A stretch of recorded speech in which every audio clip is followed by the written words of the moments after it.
গাছ প্রতিস্থাপন করার পর এই গাঁদা গাছগুলোতে যদি আমরা 10 দিন প্রায় 15 দিন পর পর এই একটা ফার্টিলাইজার গাছে ইউজ করতে পারি, আর কিন্তু কোনো খাবারই গাঁদা গাছে লাগে না। খুব সুন্দর করে কিন্তু এই খাবারটার মাধ্যমে প্রচুর পরিমাণে আমরা শীতকালীন যে গাঁদা ফুলগুলো হয় ইনকা গাঁদা, সেটা কিন্তু পেয়ে যাব।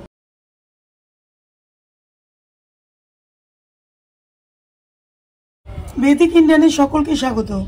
আজকে চলে এসেছি দ্বিতীয় পর্যায়ের খাবার নিয়ে। এই গাছে আমি কি খাবার দেব সেটাই তোমাদের সাথে শেয়ার করব। দেখো, ইনকা গাঁদাগুলো আমি তোমাদের প্রতিস্থাপন করে দেখিয়েছিলাম এই 4টে টবে। প্রথম পার্টে এই 4টে টবের মধ্যে গাছগুলো প্রায় 10 দিন হয়ে গেছে। একদম ছোট চারাগুলো কিনেছিলাম, আর দেখো এখন কত বড় সাইজের হয়ে গেছে গাছগুলো। তো কিভাবে এখন আমি পরিচর্যা করব, কি খাবার এর মধ্যে দেব যে গাছ আর খুব সুন্দর করে বড় হবে আর প্রচুর পরিমাণে ফুল দেবে, সেই বিষয়টাই তোমাদের সাথে আজকে আমি আলোচনা করে নেব। প্রথমে যে জিনিসটা আমাদের লক্ষ্য করতে হবে বন্ধুরা, দেখো যে গাছগুলো একটু একটু বড় হয়েছে, তো আমি খুব ভালো করে এখান থেকে পিঞ্চিং করে দেব। এই যে মুখটা দেখছো, এখান থেকে যদি অল্প অল্প আমি পিঞ্চিং করে দিই, তাহলে কিন্তু আবার নতুন নতুন এখান থেকে ডাল বেরোবে, সেগুলোকে আমি খুব ভালো করে পিঞ্চিং করে দেব। 4খানা গাছ আছে দেখো আমার, তো মুখগুলোকে আমি একটু ধরে ধরে এইভাবে ভেঙে দেব। তো এইভাবে ভেঙে দিলেই আবার 2টো করে ডাল এখান থেকে বেরোবে। তো প্রত্যেকটা মুখগুলোকে আমি একটু একটু করে ভেঙে দেবো বন্ধুরা, এরকম ধরে ধরে খুব সাবধানে কাজটা করতে হবে। দেখো, খুব ভালো করে আমি মুখগুলোকে খালি ফেলে দিলাম। বন্ধুরা খেয়াল করবে, অনেক সময় দেখবে এই সময় যে গাছটা যতটুকু বড় হয়েছে এর মধ্যে কিন্তু অনেক সময় কুড়ি চলে আসে। তো এই ছোটো গাছে কখনোই কুড়ি নেবে না। যখনই দেখবে যদি কোনো সময় তোমাদের গাছে কুড়ি চলে আসে, তাহলে কিন্তু কুড়িগুলোকে ভেঙে ফেলে দেবে। তাহলে গাছ প্রচুর পরিমাণে ঝাপটা হবে, বড় হবে, আর প্রচুর পরিমাণে আমরা গাছ থেকে ফুল নিতে পারবো। তো যেই পরিচর্যাগুলো আজকে আমি করব চলে এসেছি তোমাদের সামনে, সেটা দেখো সর্ষে খোলটা আমি খুব ভালো করে এখানে ভিজিয়ে রেখেছি। তো এই সর্ষে খোলটা আজকে আমি গাছে একদম পাতলা করে দিয়ে দেবো। তো বন্ধুরা দেখো, এখানে সর্ষে খোল রয়েছে, সেই সর্ষে খোলটা আমি কিছুটা 100 গ্রামের মতো নিয়ে এখানে খুব ভালো করে দেখো বন্ধুরা ভিজিয়ে রেখেছি। দেখতে পারবে খুব সুন্দর করে এটা ভিজে গেছে খোলটা। তো এর মধ্যে কিন্তু খুব পাতলা করে, একদম জলের মতো পাতলা করে খোলটা আমি দিয়ে দেবো গাছে। তো এইভাবে আমি জল নিয়ে নিয়েছি আর খোলটার মধ্যে মিশিয়ে দেবো। দিয়ে দেখো খুব পাতলা, একদম একটা পাতলা জলের মতো এই সারটাকে তৈরি করতে হবে। একটু যেন ঘন না থাকে, একদম জলের মতো পাতলা যেন খোলটা হয়। সর্ষে খোলটাকে আমি একটু ছেঁকে নেব, ছেঁকে নিলে খুব ভালো হয়, মাটিটা ভালো থাকে, ফাঙ্গাস লাগে না। তো আমি খুব ভালো করে দেখো ছাঁকনি দিয়ে এটাকে ছেঁকে নেব।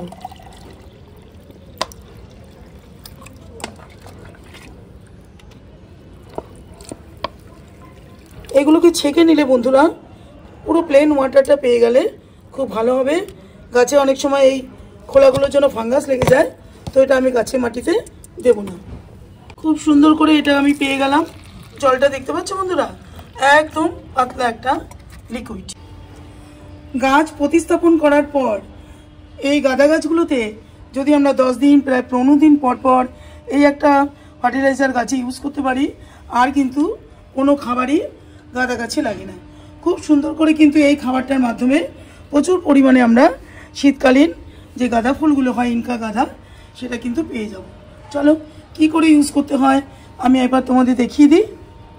প্রথমে গাছের মাটিটা হালকা হালকা, বেশি খুঁড়বো না, এখানে কোনো টাচ করবো না বন্ধুরা, একদম সাইড থেকে অল্প অল্প করে মাটিটা দেখো এরকম ময়েস থাকবে সবসময়, কিন্তু যাতে এরকম মাটিটা ময়েস থাকে, ভেজা ভেজা একটু ভাব থাকে। তো এই অবস্থাতেই আমি হালকা হালকা প্রতিটা 4খানা যে আমার টব আছে, 4টে টবে আমি সাইড বরাবর একটু খুঁড়ে নেব।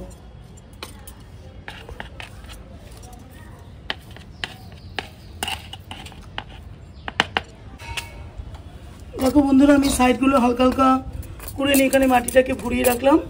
তো এবার আমি সর্ষে খোলটা এর মধ্যে দিয়ে দেবো। এখানে একটা 250 ml এর কন্টেনার আছে বন্ধুরা, ওটাই আমি অর্ধেক মতো দেব, পুরোটা দেবো না, পুরোটা দিলে বেশি হয়ে যাবে। এটা দেখো এইভাবে পুরো অর্ধেকটা দিয়ে দেবো। এই যে হাফটা দিয়ে দিয়েছি, হাফটা এই পরের গাছটাতে দিয়ে দেবো।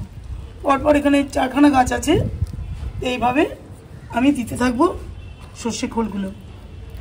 একদম পাতলা একটা লিকুইড, দেখো জলের মতো। এটা খুব ভালো করে গাছে দিয়ে দিলেই প্রচুর পরিমাণে গাছ থেকে আমরা ফুল নিতে পারবো। দেখো আমি খুব ভালো করে সাইড বরাবর দিতে থাকবো। মধ্যেখানে কি গাছের গোড়ার মধ্যে কিন্তু কখনো সারটা দেবে না, এভাবে সাইড বরাবর দিতে থাকবে। যেহেতু এটা একটু প্লাস্টিকের টব, আর এগুলো দেখো মাটির টব, এটা প্লাস্টিকের কন্টেনার। এটার মধ্যে জল দেওয়ার পরে গাছের জলটা অল্প শোষণ করেছে, সেই বুঝেই কিন্তু আমি এর মধ্যে সর্ষে খোলের জলটা দেব, বেশি দেব না, অল্প করে দেব। তো এইভাবে আমি প্রত্যেকটা গাছে জলগুলো সর্ষে খোলের যে সারটা রেডি করেছিলাম সেটা খুব ভালো করে দিয়ে দিলাম। দেখো বন্ধুরা, আমি তো সর্ষে খোল দিয়েছি, কারণ আমি সর্ষে খোল শীতকালে খুব ভালো পরিমাণে গাছে ব্যবহার করি। গাছের প্রত্যেকটা আমার বাগানে যে কটা গাছ আছে সব কটা গাছেই এখন এই সর্ষে খোল আমি ইউজ করব, বা ঘুটে ভেজানো জল, গোবর যেটা বলি আমরা, গোবর থেকে যে ঘুটে হয় সেই জলটাও খুব ভালো পরিমাণে আমি গাছে ইউজ করি। যারা এই জিনিসটা পারবে না বন্ধুরা, তারা দেখতে পাচ্ছ এখানে আমি ডিএপি নিয়ে নিয়েছি। তো ডিএপি কিন্তু তোমরা খুব ভালো করে গাছে, গাঁদা গাছ বলো, জবা গাছ বলো, বা গোলাপ গাছ বলো, সব গাছে কিন্তু খুব সুন্দর করে ইউজ করতে পারো।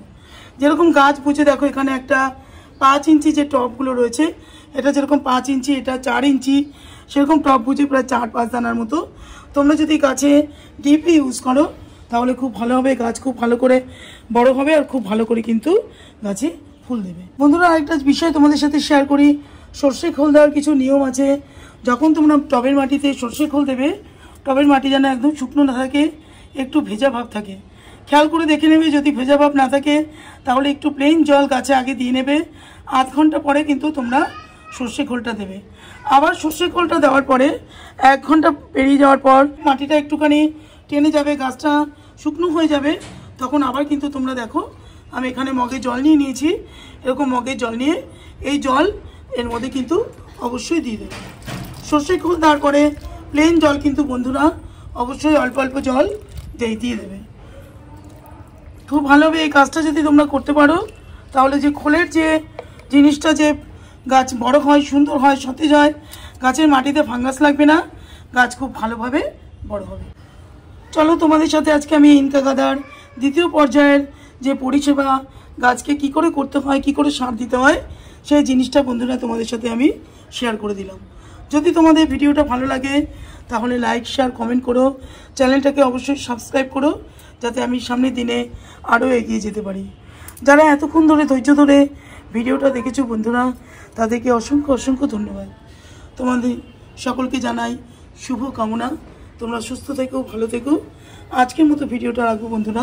নমস্কার, চলো টাটা।